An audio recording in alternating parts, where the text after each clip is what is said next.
మీ ఆడవాళ్ళు నాకు ఒకే లేదు, మీ పెరుమాళ్ళు మగాడిని మా ఆయన అని చెప్పక్కర్లా, మా పెరుమాళ్ళు పేరు చెప్పుకోవచ్చు. అలా మా ఇంట్లో పెట్టి మేము గోదాం చెప్పుకుంటాం, మా గోదాం ఇంట్లో ఉండే మా ఆవిడ చెప్పుకునేవాళ్ళు. అట్లా పెరుమాళ్ళతో సంభాషించాలి, రోజు కొద్దిసేపు మాట్లాడాలి, మనసిప్పి మాట్లాడాలి. నేను చెప్పిన పద్ధతి చేసి మనసిప్పి పెరుమాళ్ళతో రోజుగా ఏం స్వామి ఎలా ఉన్నారు, నేను అంతా ఎక్కడికి తిరిగి వచ్చారు, మీరే విదేశాలు సందర్శించి వచ్చారు, అందరూ బాగున్నారు, ఎక్కడెక్కడికి వెళ్ళి వచ్చారు స్వామి, అమ్మతో ఎక్కడికి వెళ్ళారు, ఏ నదిలో స్నానం చేశారు, ఏ పూరిలో ఏ ప్రసాదం తీసుకున్నారు, శ్రీరంగంలో ఎన్ని కోట్లు స్వీకరించారు, ఏ ఆంధ్రాలు పోషి దగ్గర ఆళ్ళ దగ్గర ఉండిపోయారు. మీరు సంభాషించండి. అట్లా మీకు ఏమి అనిపిస్తే అది సంభాషించండి. ఆయన ఒక 45 రోజుల తర్వాత ఆయన మీతో మాట్లాడుతుంటారు, మనసులోకి వచ్చి చక్కగా మాట్లాడుతుంటారు.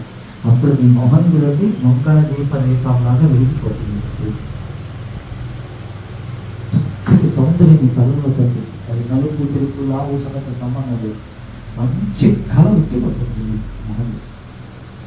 అలాంటి సౌభాగ్యాన్ని పొందే హక్కు మనందరికీ ఉంది.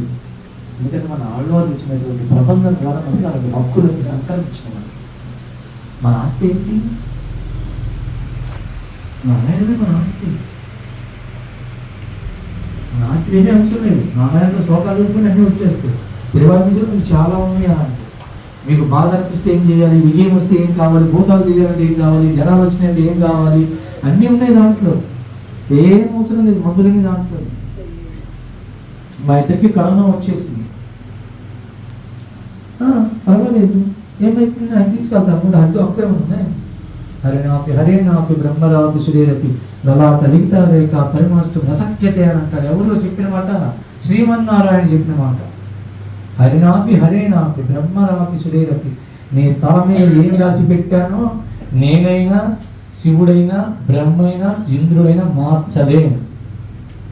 జై శ్రీమన్నారాయణ. శ్రీమతే రామానుజాయ నమః.